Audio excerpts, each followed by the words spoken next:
Bienvenue sur Maounion. Ici, tu n'es pas arrivé par hasard. Si tu es là, c'est que Dieu t'a conduit. Maounion est un espace de foi, de prière, de puissance et de restauration. Chaque vidéo, chaque témoignage, chaque prière ici a un but. T'aider à grandir spirituellement. Te fortifier dans les épreuves. Et te rapprocher du cœur de Dieu. Que tu sois en quête de délivrance, de paix intérieure, d'amour véritable ou d'un simple moment dans la présence de Dieu, Maounion est ta maison spirituelle. Ici, on ne juge pas. On aime. On prie. On élève. Car nous croyons que la prière change les vies et que Dieu n'a pas dit son dernier mot sur toi. Alors abonne-toi, active la cloche, et entre pleinement dans cette aventure spirituelle. Et surtout, partage autour de toi quelqu'un, quelque part, a besoin d'une parole de vie aujourd'hui. Bienvenue dans la famille Maounion. Que Dieu te bénisse abondamment. Dans une ville calme du nord du Togo, vivait une jeune femme nommée Sarah. Elle avait 28 ans, toujours célibataire. Dans son quartier, on chuchotait déjà. Elle est trop difficile, elle finira seule. Mais ce que les gens ne savaient pas, c'est que Sarah avait connu une grande blessure d'amour à 20 ans. Elle s'était fiancée à un jeune homme qu'elle aimait profondément. Il priait, jeûnait, servait à l'église, mais le jour où il a eu une opportunité d'aller en Europe, il est parti sans un mot, abandonnant Sarah du jour au lendemain. Elle avait mis tous ses espoirs en lui. Depuis ce jour, elle se ferma à l'amour, se plongeant uniquement dans la prière, les retraites spirituelles et les activités de l'église. Mais la nuit, dans sa chambre, elle pleurait. « Seigneur, suis-je née pour être seule ? Suis-je condamnée à prier sans jamais connaître l'amour ?» À des centaines de kilomètres de là, à Abidjan, David vivait une autre vie.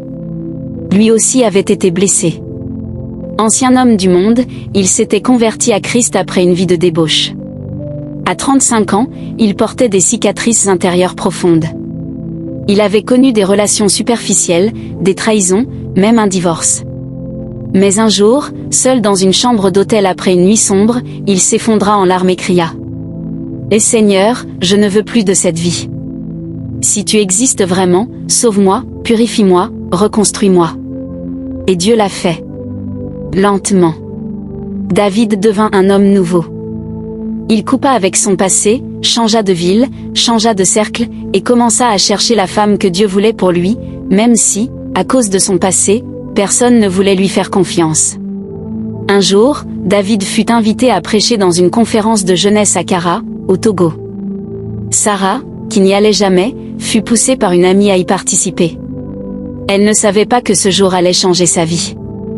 Quand David monta sur l'estrade, il ne parla pas d'amour, ni de bénédiction. Il parla de guérison intérieure. Il raconta son passé, ses erreurs, son vide, sa rédemption.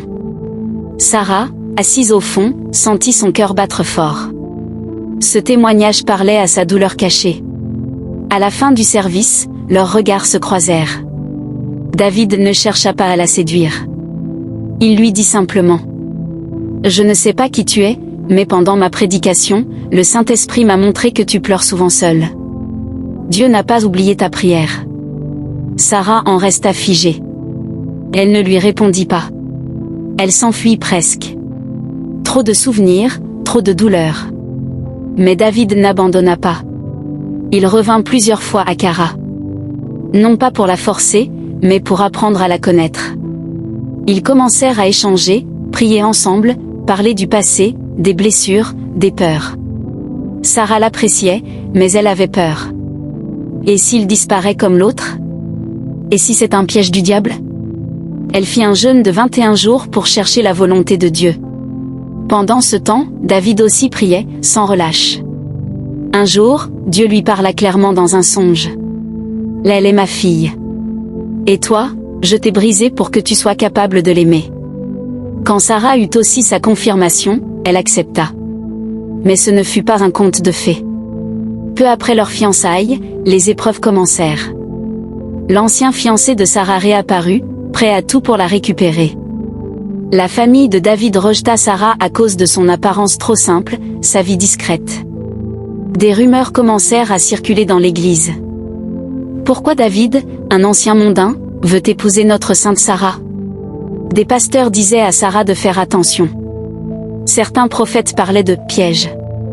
Elle fut troublée. Elle faillit rompre. Mais une nuit, alors qu'elle priait en pleurant, Dieu lui dit dans une vision: ce que j'unis, que personne ne le sépare. Ton mariage ne sera pas facile. Mais il sera solide, car bâti sur mon nom. Elle se leva et dit à David: je ne te choisis pas parce que tu es parfait. Je te choisis parce que c'est toi que Dieu m'a préparé, et je veux marcher avec toi-même dans la tempête. Le jour du mariage, il pleuvait. Les invités râlaient. Mais à l'entrée de la cérémonie, le soleil perça soudainement les nuages. Un arc-en-ciel se forma. Beaucoup pleurèrent en voyant Sarah marcher vers David, en robe simple, mais avec la lumière de Dieu dans les yeux. Ce mariage n'était pas basé sur des biens, ni sur des apparences, mais sur une alliance divine. Ils n'avaient pas grand-chose, mais ils avaient la paix, l'amour et la foi. Aujourd'hui, 10 ans plus tard, Sarah et David sont toujours ensemble. Leur ministère de couple restaure des milliers de foyers. Leur témoignage est devenu un livre. Et chaque jour, ils déclarent: Dieu ne donne pas toujours ce que tu veux. Il donne mieux que ce que tu crois mériter, au temps parfait. Attendre l'amour de Dieu peut être douloureux, mais ce n'est jamais en vain. Dieu ne t'oublie pas. Il prépare ton cœur, il prépare ton partenaire. Et quand vous vous retrouverez, vous saurez que tout ce que vous avez traversé avait un but.